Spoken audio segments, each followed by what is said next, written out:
Et bienvenue dans cette édition du journal Le Sommaire.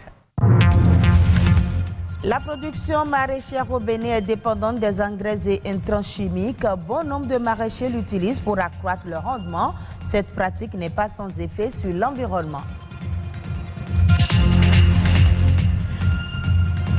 Avec l'avènement du numérique, on assiste à une nouvelle forme d'archivage. Quelle est aujourd'hui la place de l'archiviste dans un monde qui se numérise à grande vitesse? Un spécialiste nous éclaire. Les supports CD et DVD sont-ils en voie de disparition? On n'en voit pas ou presque plus dans les points de vente. La faute à la dématérialisation des supports.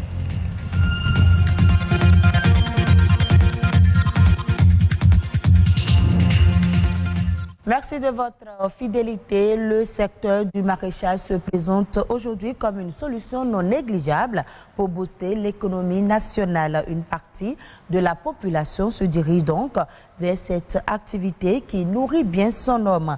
Ainsi, pour une meilleure production, en un temps réduit, bon nombre de ces jardiniers, comme ils sont souvent appelés, font recours à l'utilisation des intrants chimiques, des engrais, des pesticides et insecticides. Cependant, l'utilisation abusive de ces produits chimiques dans le maraîchage n'est pas sans inconvénient sur l'environnement et la santé des populations. Daniel Sosa pour plus de précision.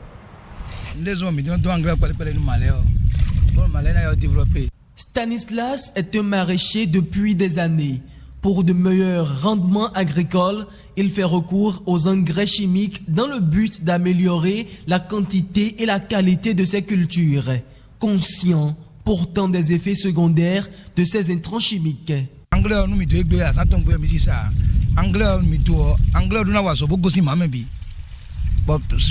Une semaine, 2 semaines, Avec l'utilisation abusive de ces produits chimiques dans le maraîchage, l'environnement et la santé des populations sont menacés. Lorsque vous utilisez l'engrais chimique, automatiquement le sol sur lequel vous exercez ces engrais-là ne peut plus produire sans ces engrais. Dès qu'il pleut, tout ce qui est produits chimiques utilisés, c'est lessivé par les eaux de ruissellement et ça regagne les rivières, ça regagne les nappes phréatiques et ça donne des problèmes de santé. Lorsqu'on a de la patience, on peut produire bio, c'est-à-dire produire en respectant l'environnement. Quand vous vivez dans un environnement pollué, vous avez un esprit pollué et vous réagissez comme une pollution. Lorsque vous vivez dans un environnement sain, votre esprit est sain, vous agissez sainement. Pour mettre un terme à ces désagréments et participer à un environnement sain, la Fédération nationale des organisations de maraîchers du Bénin mène des actions de sensibilisation. Nous avons redoublé de sensibilisation à l'endroit de nos membres pour qu'ils aient recours aux produits homologués, ce qui n'était pas le cas. L'autre chose, c'est le respect des délais de remanence. Tout produit chimique a un délai après lequel il n'est plus nocif pour la santé. Tout dernièrement, la FENOMA a mis en place des brigades de surveillance phytosanitaire.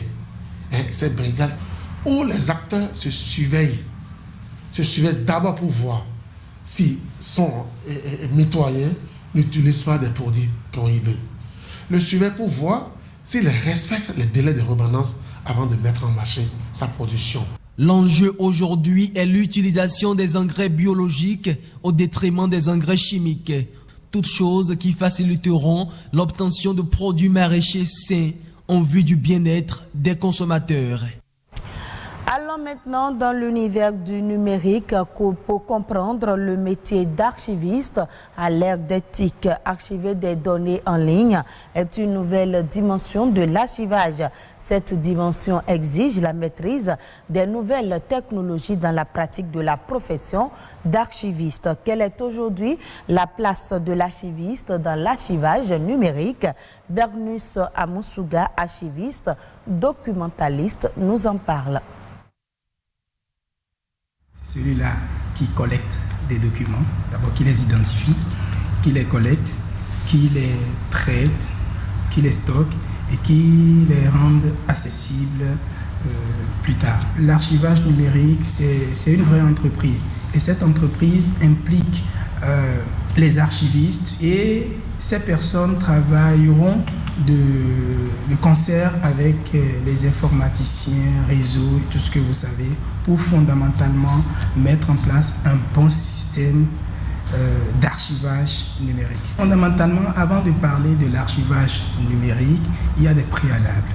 Et ces préalables-là commencent par une étude d'abord de faisabilité. Et cette étude nous permet d'avoir un certain nombre d'éléments pour organiser physiquement les documents. C'est dès lors qu'on a ces outils de gestion, qu'on a même le personnel à utiliser, les moyens matériels et financiers à mettre en place, qu'on peut passer à l'organisation physique. C'est quand on a fini ces étapes maintenant qu'on parlera de l'organisation de l'archivage électronique. Mais cet archivage se fait de deux manières.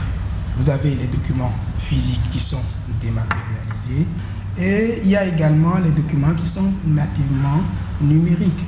Dès lors que vous avez ces deux documents, vous les collectez, vous les mettez sur une plateforme, vous les organisez en fonction, bien évidemment, de l'organisation qui avait été préétablie au moment où l'étude a été déjà faite. La cheville ouvrière de cette œuvre-là, c'est l'archiviste. Il y a beaucoup de personnes qui entrent en ligne de compte, mais il est quand même très important, très capital de mettre l'archiviste au cœur de cette initiative.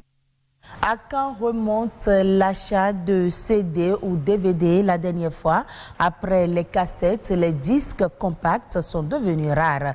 Aujourd'hui, le digital prend le dessus sur l'analogie et les supports numériques gagnent du terrain. Les DVD et CD sont-ils en grand danger d'extinction? Quelles sont les solutions trouvées par les producteurs et artistes pour contourner le problème? La réponse, c'est dans ce reportage. Les CD et DVD, des supports utilisés dans la diffusion et la distribution des productions audiovisuelles. Aujourd'hui, les consommateurs ne leur accordent plus d'intérêt, ce qui met en difficulté les distributeurs.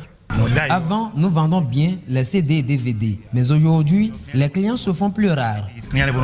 Ces supports semblent être menacés de disparition. Pour cause, la technologie a révolutionné le secteur du numérique. Les DVD, ne sont plus à la mode actuellement parce que le temps évolue et puis il y a des disques durs, les cartes mémoire. Moi par exemple, je n'utilise plus beaucoup les DVD. Il y a plusieurs moyens encore plus utiles, plus faciles et accessibles pour visualiser ce qu'on veut voir sur les CD. Je vais sur les sites, je fais les téléchargements de mes vidéos ou des sons que j'enregistre sur ma carte mémoire ou la clé USB. Cette facilité d'accès aux productions constitue un manque à gagner pour les producteurs et artistes. La majeure partie des artistes béninois font ce qu'on appelle des singles. Ils font un titre, ils en font le clip et ils mettent en télévision. Quand ça tourne, on les appelle et ils vont chanter dans les bars. Dépenser des millions comme ça, ça va rester comme ça, hein, sans couler.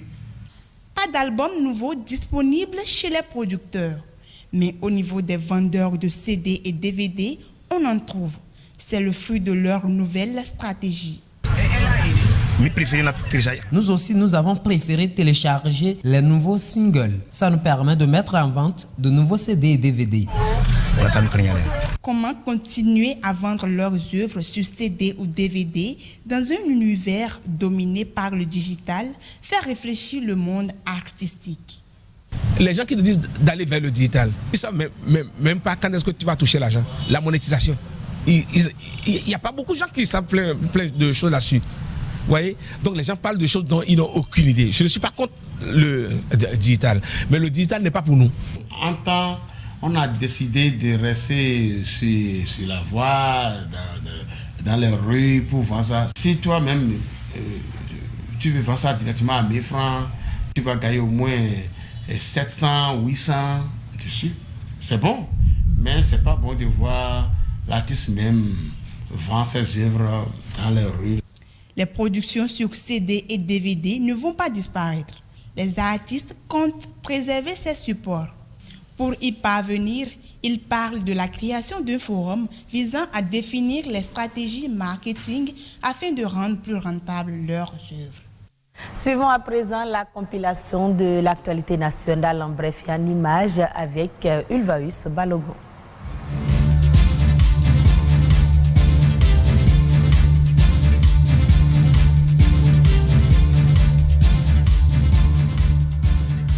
Le Bénin compte désormais 43 points numériques communautaires.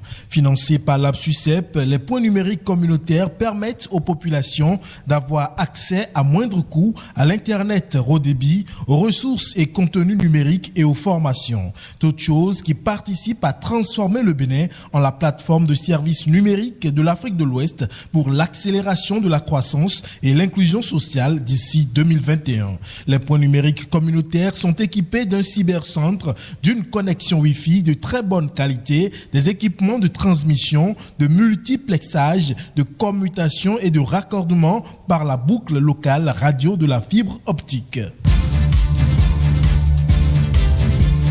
Les prix des produits de première nécessité ont baissé de 104,4 points contre 104,9 points au cours du mois de novembre, selon l'indice harmonisé des prix à la consommation rendu public par l'Institut national de la statistique et de l'analyse économique.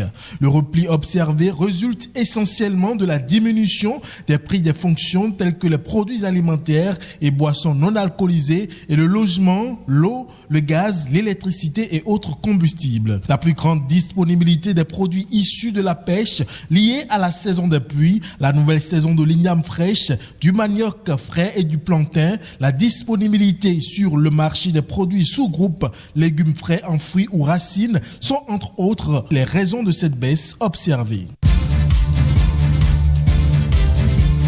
1498 candidats, dont 1449 non professionnels et 49 professionnels, ont pris part samedi 12 décembre dernier au concours de recrutement de 100 auditeurs de justice au profit du ministère de la Justice et de la Législation. Selon le ministre de la Justice, ce concours de recrutement a non seulement pour but de renouveler et de rajeunir les effectifs déjà existants, mais aussi de combler le vide qu'induit la nécessité d'étendre la carte judiciaire du Bénin par la mise en service des juridictions de fonds et l'installation prochaine de la Cour des comptes.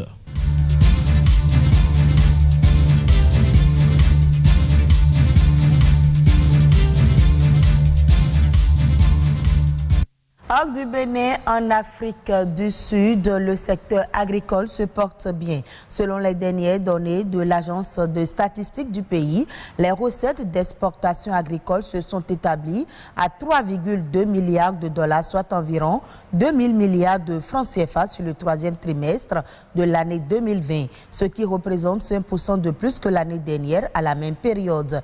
La hausse qui intervient en dépit de la pandémie du coronavirus a été portée par des expéditions de vin, de maïs, de canne à sucre et de fruits qui ont augmenté en volume avec la faiblesse du rand.